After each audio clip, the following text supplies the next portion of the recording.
think about it right now, everything's okay. Have this feeling anytime you choose. Salut les copains! Je vous fais une vidéo parce qu'il y a beaucoup de gens qui me demandent sur Instagram de faire des reviews, sauf que j'ai peur d'embêter les gens qui sont pas intéressés par la lecture dans mes stories et de faire des stories à rallonge. Donc je me lance dans une vidéo pour vous présenter les lectures, les livres que j'ai lus pendant le confinement jusqu'à aujourd'hui en fait. C'est plus facile que d'écrire et de faire des stories à rallonge. Donc on va se lancer assez rapidement pour pas que la vidéo dure des heures, surtout que j'ai plus beaucoup de batterie. Bon. En début de confinement, j'ai d'abord lu Percy Jackson et la bataille du labyrinthe. Donc c'est le 4e tome de la saga Percy Jackson, qui est une saga en 5 tomes. Est-ce que je dois vraiment vous présenter Percy Jackson sachant que tout le monde connaît grâce au film? D'ailleurs, je trouve que les 2 films qui sont sortis étaient quand même pas mal faits par rapport aux livres, mais les livres sont quand même super top. Pour vous faire quand même un petit topo de ce que c'est Percy Jackson, pour ceux qui connaîtraient pas ou qui se rappellent pas, j'en sais rien. Percy Jackson, c'est l'histoire d'un garçon qui s'appelle Percy Jackson. On suit donc en début de saga Percy qui a 12-13 ans il me semble, et qui découvre qu'il est un demi-dieu. Il est en effet le fils de Poséidon. Dès ce moment, dès ces révélations, il intègre la colonie des Sans-Mêlés, qui est une colonie où cohabitent des sans-mêlés, des créatures mythologiques comme des satyres, des nymphes, des centaures. Je ne vais pas vous faire la liste. Dès le début de la saga et dans tous les tomes, en fait, on suit Percy et ses 2 meilleurs amis, donc Annabeth qui est la fille d'Athéna, la déesse de la sagesse, et Grover qui est un satyre. On les suit tous les 3 dans chaque quête de chaque tome. Dans le 1er tome, on parle de l'éclair volé à Zeus. Dans le 2e, on parle de la mer des monstres.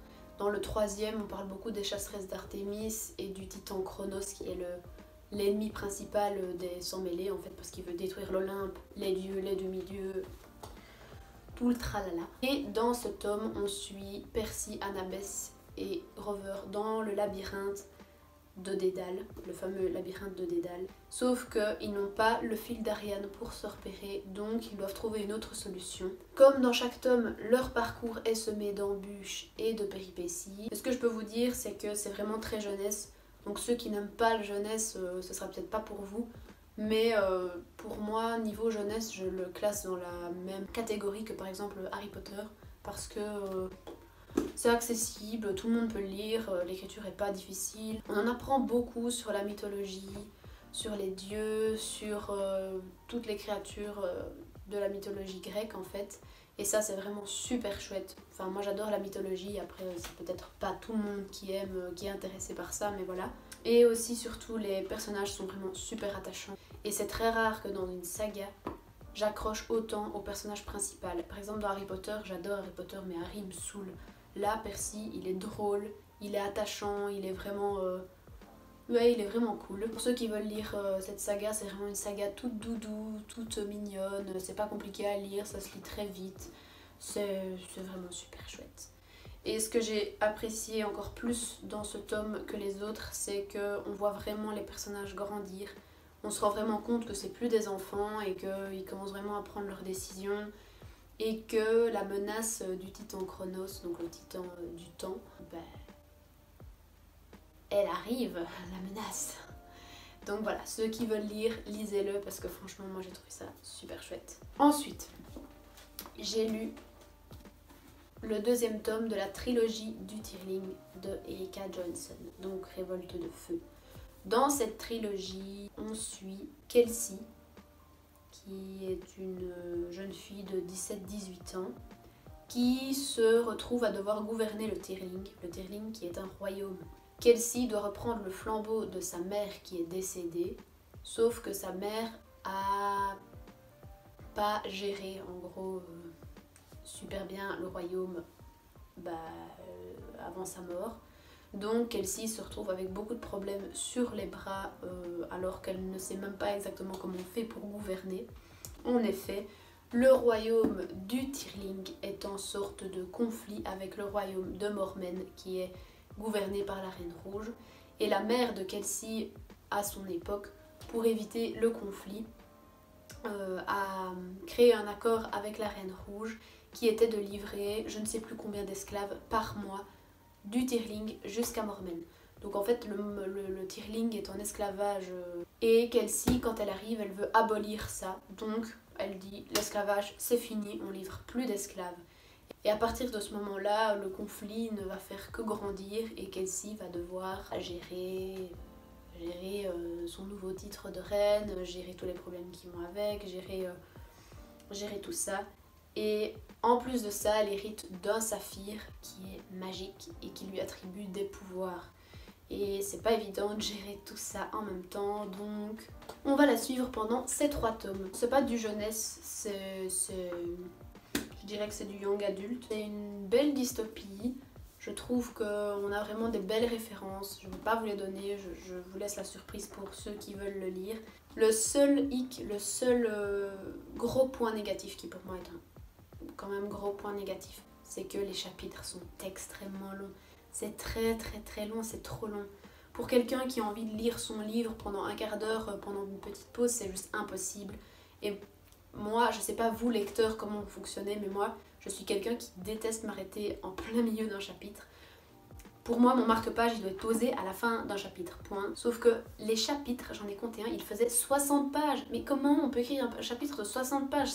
C'est beaucoup trop long à mon goût. Donc en fait, c'est décourageant de lire et de se rendre compte qu'en fait, le chapitre, il en finit pas. Et je trouve que c'est un petit peu dommage là-dessus. L'autrice a tendance à tirer un peu trop en longueur. Mais à côté de ça, l'histoire en vaut vraiment la peine. Donc je l'ai quand même coté 5 étoiles sur Goodreads. Si vous voulez voir ma review, j'en ai écrit une. Donc voilà. Après, j'ai lu Grisha de Leigh Bardugo. Wouhou! Alors, cette saga, je m'étais promise de ne pas l'entamer de suite. Je m'étais dit qu'il fallait que je finisse mes sagas en cours avant d'en recommencer une. J'ai fait la grosse bêtise de commander le tome 1 et de l'entamer et je l'ai dévoré en 2 jours. Bon après il est pas énorme, je crois qu'il fait 335 pages donc je l'ai lu en 2 jours et franchement c'est trop bien.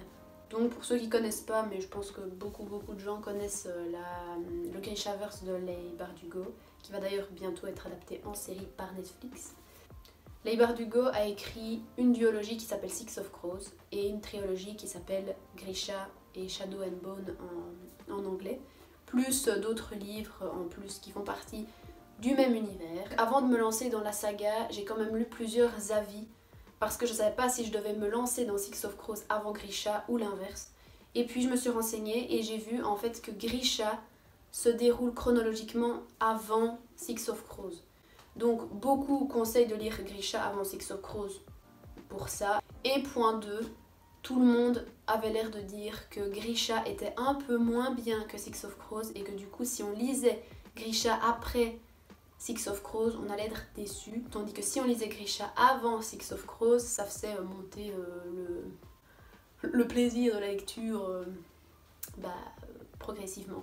Donc j'ai pas vraiment hésité et j'ai lu Grisha directement.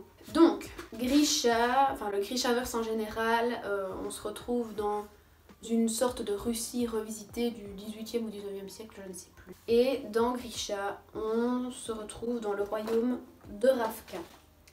Ravka est séparée par une mer de brume, on va dire, qui s'appelle le Shadowfold ou la non-mer. Et en fait, c'est une mer... une mer de brume, une mer très sombre où vivent plein de monstres en gros et personne n'ose traverser cette non-mer.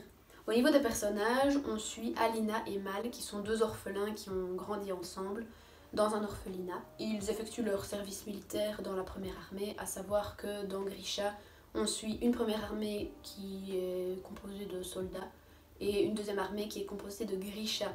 Les Grishas sont des individus qui possèdent des pouvoirs extraordinaires en fait. Alina et Mal effectuent leur service militaire, Mal en tant que tracker et Alina en tant qu'apprenti cartographe. Dans le début du livre, ils doivent traverser le Fold avec leur armée. Ils le traversent et au moment où ils le traversent, Alina illumine tout le monde avec un pouvoir du feu de Dieu qui est de pouvoir invoquer la lumière. c'est le seul moyen de pouvoir traverser le fold sans se faire bouffer en gros. Donc au moment où Alina se rend compte qu'elle est dotée de pouvoir, le pouvoir de pouvoir invoquer la lumière, toute sa vie va changer parce que les gens ont foi en elle, ils développent de l'espoir qu'un jour le fold puisse être détruit par Alina. Et Alina est envoyée dans une académie de Grisha pour pouvoir maîtriser ses pouvoirs, pour pouvoir les décupler, les maîtriser, etc. Elle rencontre le Darkling qui est un peu le boss des Grisha, qui est un personnage très très mystérieux. Et je vais pas m'étaler là-dessus parce que je pense que c'est bien résumé comme ça. Et du coup on va suivre les péripéties d'Alina dans l'apprentissage de ses pouvoirs. Franchement j'ai eu un gros coup de cœur sur ce premier tome. Actuellement je suis en train de lire le deuxième. Et bon je le lis beaucoup plus lentement parce que j'ai lu un livre avant qui m'a mis en panne de lecture. Je vais vous l'expliquer après. Mais c'était vraiment super chouette. À défaut d'avoir beaucoup de sagas dans l'univers médiéval, etc., ici on a vraiment une Russie revisitée. Ça change, c'est frais et c'est super chouette. Et franchement, Leigh Bardugo, chapeau pour son écriture parce que c'est... Bah en fait, elle y va pas par 4 chemins, elle tire pas en longueur et pourtant j'ai pas eu l'impression que le livre allait trop vite. Et pourtant, 335 pages, c'est quand même pas énorme. Et je trouvais en fait qu'il y avait assez et que c'était juste bien dosé. Il y a assez de dialogue, il y a assez d'action, il y a assez de description. C'était juste parfait et voilà. J'ai trop aimé et j'ai trop hâte de lire la suite et de lire Six of Crows. Après ça me motive à fond. Donc lisez Grisha les gars, c'est trop bien. Ensuite on arrive un peu au clou du spectacle qui est Extincta de Victor Dixen. C'est mon premier Victor Dixen. J'avais très peur de commencer ce livre. J'ai lu ce livre et c'est une vraie baffe dans la tronche en fait ce livre. C'était vraiment trop bien. Je sais même pas comment je vais faire pour vous faire un résumé parce que c'est assez complexe. En gros, on suit un monde apocalyptique où tous les gens sont répartis en classes sociales différentes. Dans ce livre, on va suivre le prince Océrian qui fait partie de la classe sociale la plus haute et Astrea qui fait partie de la classe des Suans. Et donc les Suans, ce sont les gens qui... travaille dans les champs d'algues. Je vais juste vous dire de ne pas vous fier forcément au résumé qui est retranscrit sur le livre parce que je trouve que c'est pas un résumé fort flatteur. L'auteur a vraiment réussi à créer une histoire.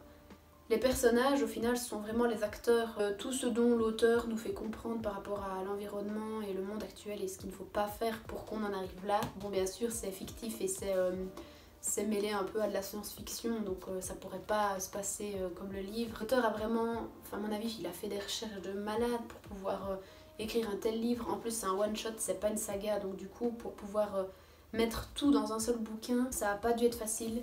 Et franchement, je trouvais ça vraiment super chouette, ça fait vraiment réfléchir. Et une fois que j'ai eu fini le livre, que je l'ai terminé, que j'ai fermé le livre et que j'ai lu la dernière page, j'étais vraiment sur le cul, comme on dit.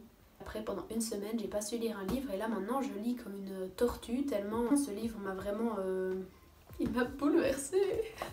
Non, vraiment, il m'a vraiment touchée et c'était vraiment chouette. Donc même pour les gens qui aiment pas lire, je trouve que c'est un livre que tout le monde devrait lire dans sa vie. Donc voilà, lisez-le. Je suis encore tout éparpillé dans ma tête de cette lecture. Et ensuite, pour terminer cette vidéo avec quelque chose de plus léger, une lecture plus légère, plus doudou, j'ai lu un manga et donc c'est le volume 7 de The Promised Neverland. Je pense que tout le monde connaît, il y a même un animé qui est sorti. Dans ce manga, on suit des enfants qui vivent dans un orphelinat et qui sont élevés par une femme, une sorte de nounou, qu'ils appellent tous maman.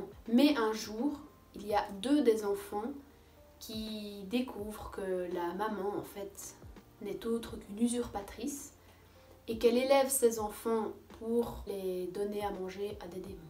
Les enfants découvrent cela et à partir de ce moment, ils essayent d'organiser leur évasion pour échapper aux démons et ne pas se faire bouffer. En gros, c'est ça. On suit toute leur organisation, surtout qu'ils veulent s'évader tous. Et c'est quand même pas évident de s'évader avec des petits enfants de 3 ans, etc.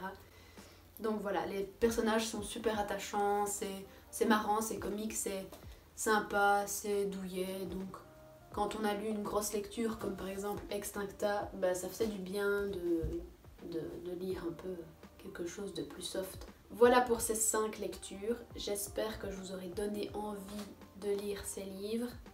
Et en attendant,